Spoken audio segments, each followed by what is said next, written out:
করে আর হবে না। আজকের এই সংসদে অনেক তরুণ সদস্য এখানে আজকে এসেছেন। আমিও বয়সে একটু বেশি হলেও আমিও তরুণ, আমার জীবনে এটা প্রথমে এই সংসদে ঢুকা, সুতরাং আমিও তরুণদের একজন। সেই তরুণরা যারা এখানে প্রাজ্ঞ আছেন, অতীতে যারা এই মহান সংসদের সদস্য বারবার নির্বাচিত হয়েছেন, তাদের কাছ থেকে আমরা ভালো কিছু শিখব। আমরা অতীতের সংসদগুলোতে দেখেছি এখানে দেশের মানুষের কল্যাণ বিবেচনায় আলোচনা না হয়ে মানুষের চরিত্র হননের জন্য এখানে বিপুল সময় ব্যয় করা হয়েছে। আমি আপনাকে বিনীতভাবে অনুরোধ করব, এই সংসদ যেন কারো চরিত্র হননের কেন্দ্রে পরিণত না হয়। আপনার কাছ থেকে কেউ সামান্যতম সুযোগও যেন এই ব্যাপারে না পায়। আমরা চাই এই সংসদ শুধুমাত্র জনকল্যাণে প্রতিষ্ঠিত হবে এবং পরিচালিত হবে।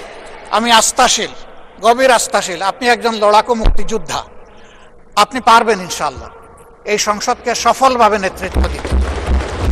আমরা আপনার সঙ্গত প্রত্যেকটি বিষয়ে কথা দিচ্ছি, আমরা আপনাকে সমর্থন দিব, সহযোগিতা দিব, আপনার জন্য দোয়া করব।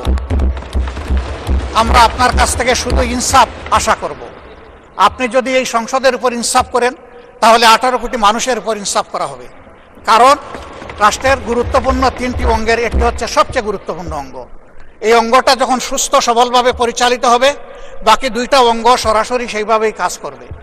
মাননীয় স্পিকার, আবারও বলি, জুলাইয়ের রক্তের উপর দাঁড়িয়ে এই সংসদ, জুলাইয়ের একটা প্রত্যাশা ছিল, একটা মাত্র স্লোগান ছিল, উই ওয়ান্ট জাস্টিস। আমি আবার এটা এখন উচ্চারণ করলাম, উই ওয়ান্ট জাস্টিস। আপনার মাধ্যমে সমাজের সকল অসঙ্গতি, অন্যায়, অপরাধ, দুর্বৃত্তপনা, এটা রাজনৈতিক হোক, অর্থনৈতিক হোক, সাংস্কৃতিক হোক, এই সবগুলার অবসান ঘটবে এই সংসদকে কেন্দ্র করে। এই প্রত্যাশা ব্যক্ত করে আমি আপনার সুস্বাস্থ্য, দীর্ঘ হায়াত কামনা করছি এবং সফল নেতৃত্ব আমি কামনা করছি, যে আপনি অভিভাবক হিসাবে ইনশাআল্লাহ সফলভাবেই নেতৃত্ব দিবেন। আল্লাহ হাফিজ। আসসালামু আলাইকুম রহমতুল্লাহ।